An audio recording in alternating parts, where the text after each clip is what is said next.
আল্লাহ নবী বিশ্ব নবী মহানবী সাল্লাল্লাহু আলাইহি ওয়াসাল্লামের সাহাবী শিশু বাচ্চা সাহাবী তারা আপনার এমন ভাবে তাদের উপর অত্যাচার আরম্ভ হয়ে গেল, চতুর্দিক থেকে তীর ছুটতে আরম্ভ করলো, নেজা চালাতে আরম্ভ করলো।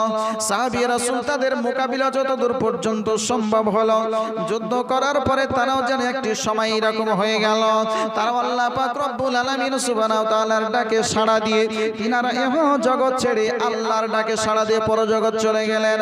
আল্লাহ পাক রব্বুল আলামিন এর জন্য কোরআনের ভাষায় বলেছেন, ইন্না লিল্লাহি ওয়া ইন্না ইলাইহি রাজিউন। তিনারা আপনার শহীদ হয়ে গেলেন। এ বাপজি আমার ভাইরাই বলতেছিলাম, কেন বললাম? আল্লাহ পাক রব্বুল আলামিন সুবহানাহু ওয়া তাআলার সাহাবীদের কি যে আপনার পাওয়ার ছিল, ঈমানে কি যে আপনার জজবা ছিল, সংখ্যায় কম হলে তাদেরকে আপনার হারানো তাদের দ্বারাই সম্ভব হয়নি, তাদের সঙ্গে মোকাবিলা করা সম্ভব হয়নি। যেমন তিনাদের ঈমানটা মজবুত, তেমনি তিনাদের আমলটাও হচ্ছে এইরকমই মজবুত। যেমন আপনার রাসূল কায়নাত সাল্লাল্লাহু আলাইহি ওয়াসাল্লামের কথার উপর যেমন আমল করেছেন, কোরআনের কথার উপর তেমনি আপনার আমল করেছেন। দিনের বেলাতে নিজের কাজকর্ম করার পরেও রাত্রি জেগে জেগে জেগে জেগে আল্লাহর ইবাদতের মধ্যে তারা রাত্রিটাকে অতিবাহিত করেছেন। যারা বলেন সুবহানাল্লাহ। আল্লাহ নবী বিশ্ব নবী মহানবী সাল্লাল্লাহু আলাইহি ওয়াসাল্লামের একজন সাহাবী, বিখ্যাত সাহাবী হযরত আবু হুরায়রা রাদিয়াল্লাহু তাআলা আনহু, এই আপনার জগৎ বিখ্যাত সাহাবী। যত আপনার হাদিসের কিতাবের মধ্যে হাদিসের রাবী দেখবেন, তার মধ্যে সবচাইতে বেশি রাবী হচ্ছে হযরত আবু হুরায়রা রাদিয়াল্লাহু তাআলা আনহুর নামটা আপনার পাবেন। এই আবু হুরায়রা রাদিয়াল্লাহু তাআলা আনহু একদিন রাসূল কায়নাত সাল্লাল্লাহু আলাইহি ওয়াসাল্লামের আপনার সুফায় থাকতেন। একদিন তিনি আপনার রাস্তার পাড়ে আপনার বসে গেছেন। কিসের জন্য বসেছেন? সাহাবী রাসূল তিনি আপনার বলেন, এক দুই করতে করতে প্রায় 3 দিন পার হয়ে গেছে, আমাদের পেটে কোনো খাবার যায়নি। সামান্য পরিমাণ পানি পান করার পরে আমরা জিন্দেগিটাকে অতিবাহিত করতাম, কারণ মক্কাতে সে সময় পানির আপনার অভাব ছিল, এখন আপনার পানির অভাব রয়েছে। আল্লাহ নবী সাল্লাল্লাহু আলাইহি ওয়াসাল্লামের সাহাবী তিনি আপনার বলেন 3 দিন পর্যন্ত অনাহারে থাকার পরে আমার এমন অবস্থা হয়ে গিয়েছিল, আমার কোমরটাকে আমি সোজা করে রাখতে পারছিলাম না, যে সোজা ভাবে দাঁড়িয়ে আল্লাহর ইবাদত বান্দেগি করব। আবু হুরায়রা রাদিয়াল্লাহু তাআলা আনহু তিনি আপনার বলতেছেন, সোজা ভাবে দাঁড়ানোর জন্য একটি পাতলা ধরনের পাথরটাকে আমার পেটের উপরে বেঁধে নিলাম, যাতে করে আমার কোমরটাকে সোজা করে আমি আল্লাহর ইবাদত করতে পারি। যারা বলেন সুবহানাল্লাহ। কি ইবাদত করেছেন তারা? বলছেন আমি ইবাদত করতে পারছি না দাঁড়িয়ে, এই জন্য পেটে পাথর বেঁধেছি, যাতে করে কোমরটাকে আমি সোজা করে দাঁড়িয়ে ইবাদত করতে পারি। জোরে বলেন সুবহানাল্লাহ। কতদিন? 3 দিন পর্যন্ত খাবার নাই, সামান্য পরিমাণ পানি পান করে তিনারা সময় কাটাচ্ছেন। এইভাবে থাকার পরেও বলছেন যে ইবাদত করতে পারছি না দাঁড়িয়ে, এই দাঁড়িয়ে ইবাদত করার জন্য পেটে পাথর বেঁধে রেখেছে। বাবজি আমার ভাইরা, তিনারা না খেয়ে ইবাদত করেছে, আর আমরা দিনে 3 বার নয়, হিসাব করতে গেলে 5 বার 7 বার খাওয়ার পরও আমরা ইবাদত করি না, তাই তো নাকি? 3 টাইম ভাত রুটি তো হয়ই, চাগিলা ধরে ফার্স্ট সকালে একবার, আর তারপরে যে দোকানে বসলে কত কাপ যে চা আমাদের হয় তার তো হিসাব থাকে না, নাকি বলেন? বেরাদারানে মিল্লাত ইসলামিয়া চা বিস্কুট তো চলতেই থাকে। এত খাওয়ার পরেও আমাদের ইবাদতের মানুষ খুঁজে পাওয়া যায় না। মসজিদের উন্নতি হচ্ছে, কিন্তু মুসল্লির উন্নতি ঘটে না। মসজিদ ছিল খুব বেশি হলে আপনার নেট সিমেন্ট করা, চিকনা হাট করা, আর এখন অধিকাংশ মসজিদ আপনি পাবেন মার্বেল অথবা টাইলস। আমরা যখন পড়াশোনা করেছি জামিরউদ্দিন, সে সময় আপনাদের মসজিদ কি ছিল? নেট সিমেন্ট করা। এখন তো নেট সিমেন্ট নাই, এখন কি খুব সুন্দর একদম চকচকে ঝকঝকে টালি লাগিয়ে দিয়েছে। মুসল্লিদের কতটা উন্নতি হয়েছে? সব জায়গাতে একই অবস্থা, মসজিদের উন্নতি হচ্ছে কিন্তু মুসল্লির কোনো উন্নতি না। আচ্ছা, খারাপ লাগছে আপনাদেরকে? যদি খারাপ লাগে মাফ চাইবো। বেরাদারানে মিল্লাত ইসলামিয়া, হক কথা শুনেন আর হকের উপরে আমল করেন। যা দুটো কথা বলবো হক কথা বলে যাও। বেরাদারানে মিল্লাত ইসলামিয়া, মসজিদের উন্নতি হচ্ছে কিন্তু মুসল্লির কোনো উন্নতি নাই। একতলা ছিল দোতলা হচ্ছে, দোতলা ছিল তিনতলা হচ্ছে, কিন্তু নামাজি বাড়ে না। আমরা কি কমে যাচ্ছি? আমরা তো দিন দিন বাড়ছি, তাই না? মুসলমান পার্সেন্টেজ দেখেন আজ থেকে নিয়ে 20 বছর আগে কত ছিল আর এই 20 বছর পর কত হয়েছে। পার্সেন্টেজ কমেনি, বেড়েছে, কিন্তু নামাজি কমছে। কেন? ফ্রি ফায়ারে ভরপুর। ঠিক বলেছেন, ফ্রি ফায়ার একদম। যুবক ভাইদের, ভাই গো, একটা হাদিস শোনো। রাসূল কায়নাত সাল্লাল্লাহু আলাইহি ওয়াসাল্লাম তিনি বলেছেন, আল্লাহর কাছে সবচাইতে বেশি প্রিয় ইবাদত কোন সময় হয়? যুবক যুবতী। এই সময়তে যদি কোনো ব্যক্তি ইবাদত বান্দেগি করে, ওই ইবাদত আল্লাহর দরবারে বেশি পছন্দনীয় হয়। জোরে বলেন সুবহানাল্লাহ। কেন জানেন? বলবো, যখন আপনার বয়স হয়ে যায়, যখন কোনো উপায় থাকে না, তখন আপনি আমি মসজিদ যাই, তাই না? যখন উপায় থাকে না, বয়স হয়ে গেছে, বৃদ্ধ হয়ে গেছে, সব ওয়াসার ঢিল হয়ে গেছে, বুঝতে পারলেন না? সব ওয়াসার ঢিল, আর কিছু ঠিকঠাক থাকছে না, কখন কোন দিক দিয়ে কি হয়ে যাচ্ছে টের পাচ্ছে না। হ্যাঁ, সেই সময়তে মসজিদে যাওয়ার পরে আপনি আমি নামাজ পড়ছি, তখন আপনার আমার নামাজ হবে? পবিত্রই তো থাকতে পারলাম না, সব ওয়াসার তো ঢিল।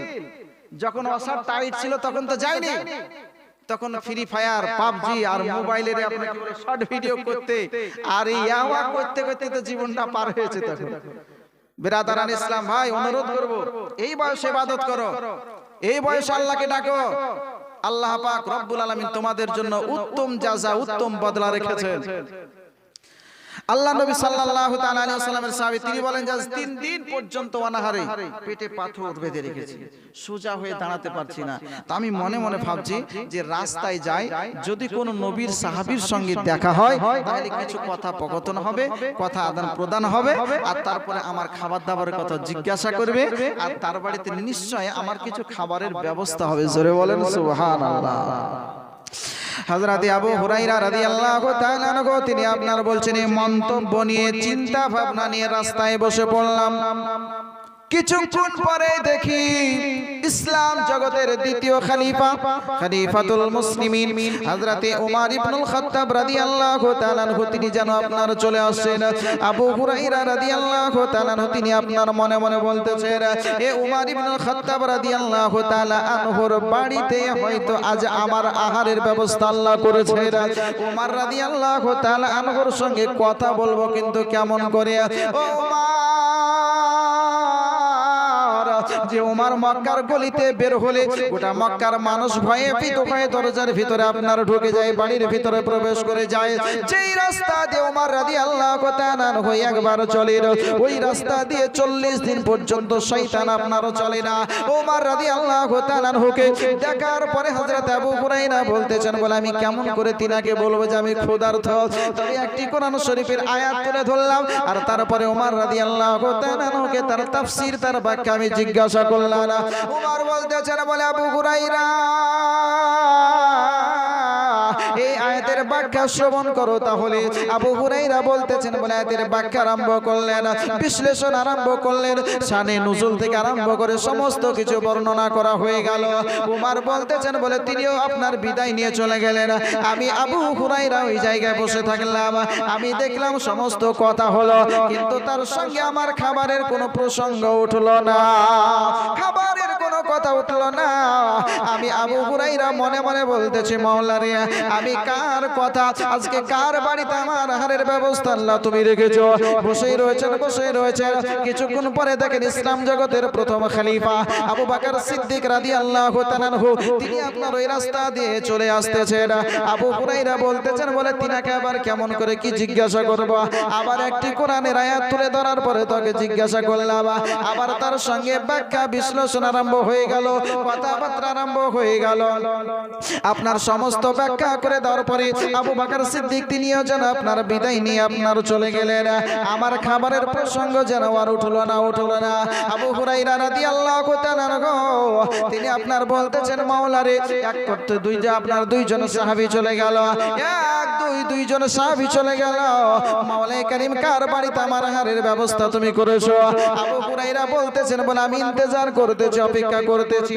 কিছুক্ষণ পরেই দেখে আমার অদৃশ্যের সংবাদদাতা পয়গম্বর দোনো জাহানের বাদশা মালিক মুখতার নবী তিনি আপনার ওই রাস্তা দিয়ে চলে আসছেন। আস্তে আস্তে আবু হুরায়রার নিকটে যেমন এসেছেন, আবু হুরায়রা রাদিয়াল্লাহু তাআলা তিনি বলতেছেন, বলে আমার দিকে নবী মুস্তাফা তাকানোর পরে মুচকি হাসার পরে বলতেছেন, আবু হুরায়রা তুমি বড় ক্ষুধার্ত, তোমাকে বড় খিদা লেগেছে, বলো চলো কারো বাড়িতে তোমার আহারের ব্যবস্থা হলো না, আমি নবী মুস্তাফা আমি তোমাকে নিয়ে যাব, চলো তোমার আহারের ব্যবস্থা হবে। যারা বলেন সুবহানাল্লাহ। অদৃশ্যের সংবাদদাতা পয়গম্বর নবী আমার বলছেন, আবু হুরায়রা চলো চলো চলো, আজ তুমি আমার সঙ্গে চলো। আবু হুরায়রা বলতেছেন, ওই নবী মুস্তাফা সাল্লাল্লাহু আলাইহি ওয়াসাল্লাম যেমনই আপনার মুচকি হাসলেন, আজ মনে হচ্ছে আমার গোটা, আজ মনে হচ্ছে আমার ব্যথা বেদনা ক্ষুধার্ততা সমস্ত কিছু মনে হচ্ছে আমার শরীর থেকে চলে গেল। যারা বলেন সুবহানাল্লাহ। আপন পর সব মাকা বাসে ব্যবহারে হইলেন খুশি, আপন পর সব মাকা বাসে ব্যবহারে হইলেন খুশি, মুখে দেখি মুচকি হাসি সবার প্রাণ জুড়াইল, রহমত নেমে এলো।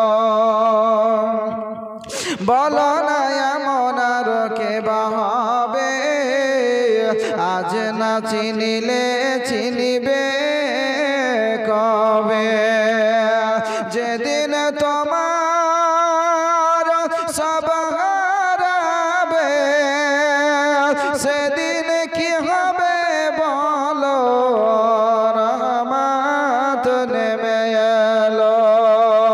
ইয়তিম হালে মামিনার কোলে রহমত নেমে এলো। আল্লাহুম্মা সাল্লি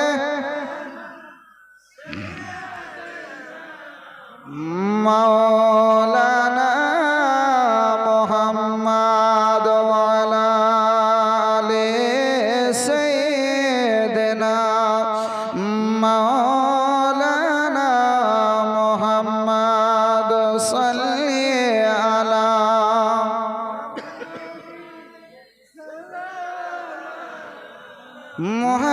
মুহাম্মদ, হরদম ज़ुबान से निकालो पाक नामे मुहम्मद, हरदम ज़ुबान शफीआना। আল্লাহ নবী সাল্লাল্লাহু আলাইহি ওয়াসাল্লাম বলেন, আবু হুরায়রা চলো। আবু হুরায়রা রাদিয়াল্লাহু তাআলা বলেন যে আমি চলতে আরম্ভ করলাম, এক পা দুপা করে গুটি গুটি পায়ে যেতে যেতে যখন রাসূলে কায়নাত সাল্লাল্লাহু আলাইহি ওয়াসাল্লামের পবিত্র কাশনায় নবুয়তে পৌঁছালাম, রাসূলে কায়নাত সাল্লাল্লাহু আলাইহি ওয়াসাল্লাম তিনি বাড়ির ভিতরে প্রবেশ করে গেলেন। আবু হুরায়রা বলেন যে এত আমাকে খিদা লেগেছিল, আমি অনুমতি নিয়ে রাসূলে কায়নাত সাল্লাল্লাহু আলাইহি ওয়াসাল্লামের বাড়ির ভিতরেই প্রবেশ করে গেলাম। জোরে বলেন সুবহানাল্লাহ। তিনি বললেন কেন যে আমি অনুমতি নিয়ে রাসূলের বাড়িতে প্রবেশ করে গেলাম। আপনি আমি ভাবছি যে বিষয়টি কি আছে, এই তো আপনি আমি আপনার আমার বাড়ি যাই, বলার কি আছে? আছে। আল্লাহ পাক রব্বুল আলামিন বলেন, ইয়া আইয়ুহাল্লাযীনা আমানু লা তাদখুলু বুয়ুতান নবী, হে ঈমানদারগণ শোনো, তোমরা নবীর পবিত্র কাশনায়ে নবুয়তে নবীর গৃহে প্রবেশ করিও না যতক্ষণ পর্যন্ত না নবী অনুমতি দেয়। নবী অনুমতি না দিলে নবীর বাড়িতে কেউ প্রবেশ করতে পারবে না। মাসলা হচ্ছে যে কেউ যদি কারো বাড়ি যায়, বাড়ির দরজায় দাঁড়িয়ে বাড়িওয়ালাকে সালাম দেন, বাড়িতে যে আছে তাকে সালাম দেন, যদি সালামের উত্তর দিয়ে যদি আপনাকে অনুমতি দেয় যে আপনি বাড়ি আসেন, তবে আপনি তার বাড়ির ভিতরে প্রবেশ করতে পাবেন, নচেত আপনাকে দরজা থেকে ঘুরে চলে আসতে হবে। এটাই হচ্ছে মাসলা। অজনসিহত শুনছেন আলহামদুলিল্লাহ ভালো, কিন্তু মশলা মশলা একটা জানা দরকার নাকি বলেন? মশলা হচ্ছে কারো বাড়ি গেলে চাচা আছেন বললাম আর ঢুকে চলে গেলাম, ইসলামে অনুমতি দেয়নি। কারণ হচ্ছে যে কি ওই বাড়িতে মা বোন আছে, অনেকে আছে, কি অবস্থায় আছে সেটা তার বাড়ি, কি অবস্থায় আছে, আপনি একজন পরপুরুষ অপর পুরুষ, কেন তার বাড়িতে এভাবে আপনি প্রবেশ করবেন? ইসলামে অনুমতি দেয় নাই। বাড়ির দরজায় দাঁড়িয়ে সালাম দেন, যদি উত্তর দেওয়ার পর আপনাকে অনুমতি দেয় তবে সে বাড়িতে প্রবেশ করেন, নচেত ওখান থেকেই ফিরে চলে আসেন। তাছাড়াও যদি আপনার নিজের বাড়িতে যদি আপনি প্রবেশ করেন, বাড়িতে স্ত্রী থাকুক অথবা ছেলে থাকুক, মেয়ে থাকুক, বাপ থাকুক, মা থাকুক, যে থাকুক, বাড়িতে সালাম দিয়ে বাড়িতে প্রবেশ করেন। দেখা গেল বাড়িতে কেউ নাই, ছেলে মেয়ে বিবি বাচ্চা পিতা মাতা কেউ নাই, বাড়ি খালি, মসলা হচ্ছে তবু আমার শাহনশাহে দো জাহান সরওয়ারে কায়নাত সাল্লাল্লাহু তাআলা আলাইহি ওয়াসাল্লাম কে সালাম দিয়ে তারপর আপনি বাড়িতে প্রবেশ করেন। জোরে বলেন সুবহানাল্লাহ। কারণ মসলা হচ্ছে যে প্রত্যেকটা মুমিনের বাড়িতে নবী হচ্ছেন আমার উপস্থিত, ওই নবীকে সালাম দিয়ে বাড়িতে প্রবেশ করেন। যদি নবীকে সালাম দিয়ে যদি আমি বাড়িতে প্রবেশ করি, ওই বাড়িতে খোদার তরফ থেকে রহমত নাজিল হবে। কিন্তু আমরা জীবনে কোনোদিন মনে হয় যে স্ত্রীকে সালাম দিইনি। আছে কোনো মানুষ এরকম? হাত তোলেন তো দেখি যে কি স্ত্রীকে সালাম দিয়েছেন, আছে কেউ?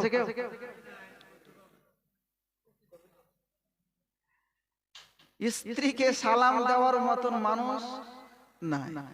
আমরা ভাবি যে আমি কেন স্ত্রীকে সালাম দিব? বেরাদারান ইসলাম, যদি স্বামী স্ত্রীকে সালাম দেয়, স্ত্রী যদি স্বামীকে সালাম দেয়, ওই সংসারে উন্নতি হবে, ওই সংসারে মহব্বত জমবে, ওই সংসারে খোদার তরফ থেকে রহমত নাজিল হবে। যার সঙ্গে সারা জীবন সংসার করলেন, সারা জীবন থাকলেন, যাকে নিয়ে একবার তার জন্য একটু দোয়া করলেন, এটা তো দোয়া।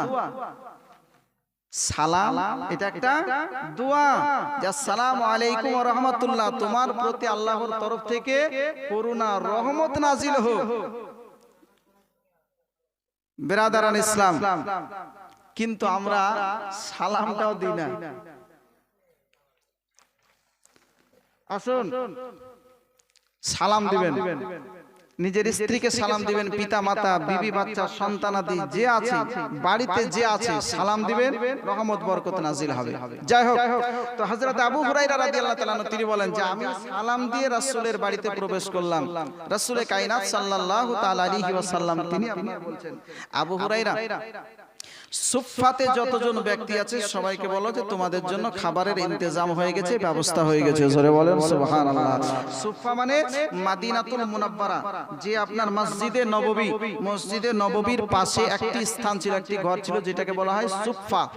ওই সুফফাতে যারা থাকতেন তাদেরকে বলা হয় আসহাবে সুফফা। কারা থাকতেন? ওই সমস্ত ব্যক্তি যাদের পিতামাতা ইসলাম গ্রহণ করেনি, তিনারা নিজে ইসলাম গ্রহণ করেছিলেন, তিনাদের আশ্রয় ছিল না, ওই সুফফাতে রাসূলের দরবারে তারা থাকতেন।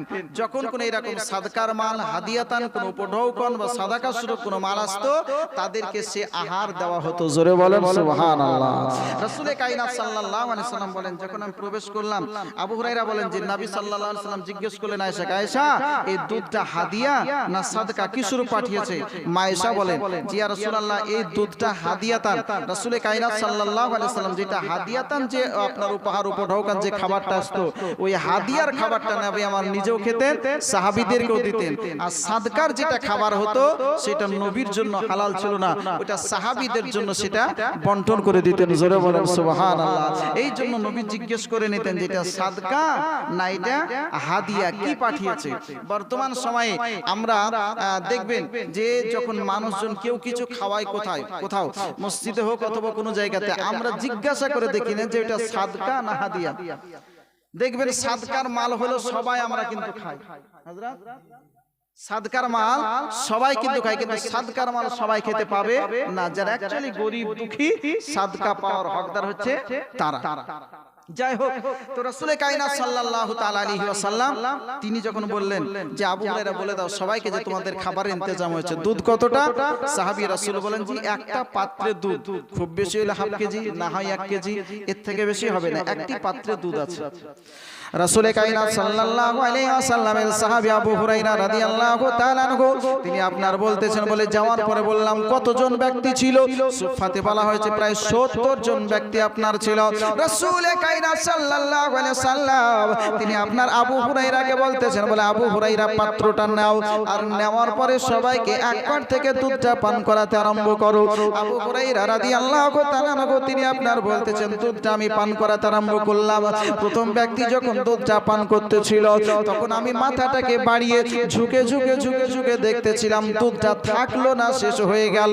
কারণ আমাকে এতটাই খিদা লেগেছিল, আমি মনে মনে ভাবছিলাম এই দুধখানা যদি আমি পান করি তো আমারই তো পেটটা ভরবে না। কিন্তু নবী সবাইকে বলতেছেন সবাইকে পান করাবে না, কিন্তু নবীর নির্দেশ আমাকে মানতে হবে। সবাইকে আপনার পান করাতে আরম্ভ করলেন। একজনের পান করা যখন পরিপূর্ণ হয়ে গেল, পেটটা যখন পরিপূর্ণ হয়েছে, বলতেছে বলে আবু হুরায়রা নিয়ে নাও। আবু হুরায়রা আবার তৃতীয় জন ব্যক্তিকে দিলেন, সেও আপনার পেট পরিপূর্ণ করে পান করলো। 3 নাম্বার ব্যক্তি সে আপনার পান করলো। এইভাবে পান করতে করতে সবার যখন পান করা হয়ে গেছে, শুধুমাত্র বাকি রয়েছেন আবু হুরায়রা। রাসূল কায়নাত সাল্লাল্লাহু আলাইহি ওয়াসাল্লাম আবু হুরায়রাকে নবী সাল্লাল্লাহু আলাইহি ওয়াসাল্লাম বলতেছেন, আবু হুরায়রা বলো বলো আর কি কেউ পান করতে বাকি আছে নাকি বলো। আবু হুরায়রা রাদিয়াল্লাহু তাআলা আনহু তিনি বলতেছেন, ইয়া রাসূলুল্লাহ, ইয়া হাবিবাল্লাহ, নবী গো, শুধুমাত্র আপনি আর আমি ছাড়া তৃতীয় আর কেউ বাকি নাই, সবার পান করা হয়ে গেছে। আল্লাহর নবী সাল্লাল্লাহু আলাইহি ওয়াসাল্লাম বলছেন তুমিও দুধটা পান করে নাও। তিনি বলেন যে আমি বিসমিল্লাহ বলে দুধটা পান করলাম। যখন রাসূল কায়নাত সাল্লাল্লাহু আলাইহি ওয়াসাল্লামকে পাত্রটা এগিয়ে দিচ্ছিলাম, রাসূল সাল্লাল্লাহু আলাইহি ওয়াসাল্লাম বলছেন আবু হুরায়রা আরো তুমি পান করো। আবার আমি নেওয়ার পরে পান করলাম। আবার কিছুটা পান করার পরে যখন আবার রাসূলের কাছে আপনার পাত্রটা এগিয়ে দিচ্ছিলাম, আল্লাহর নবী বলতেছেন বলে আবু হুরায়রা আরো কিছুটা তুমি পান করে নাও। আবার নেওয়ার পরে আবার আমি কিছুটা পান করলাম। তারপরে যখন রাসূল কায়নাত সাল্লাল্লাহু আলাইহি ওয়াসাল্লামকে দিচ্ছিলাম, রাসূল কায়নাত সাল্লাল্লাহু আলাইহি ওয়াসাল্লাম বলছেন আবু হুরায়রা আরো তুমি পান করো। আবু হুরায়রা বলতেছেন খোদার কসম করে বলছি ইয়া রাসূলুল্লাহ, আল্লাহ পাক রব্বুল আলামিনের ইজ্জতের কসম করে বলছি আমার হুলকুম পর্যন্ত পূর্ণ হয়ে গেছে, আর পান করার মতন আমার পেটে জায়গা নাই। জোরে বলেন সুবহানাল্লাহ। আল্লাহর নবী সাল্লাল্লাহু আলাইহি ওয়াসাল্লাম পাত্রটা নিলেন। পাত্রটা নেওয়ার পরে বিসমিল্লাহ বলে গোটা দুধটা আপনার পান করলেন। এই জগতের মানুষেরা আল্লাহর নবী সাল্লাল্লাহু আলাইহি ওয়াসাল্লাম শিখিয়ে দিলেন গোটা জগতের মানুষকে সামান্য একটা পাত্রের পানিতে 70 জন ব্যক্তি পেট পরিপূর্ণ পান করলেন।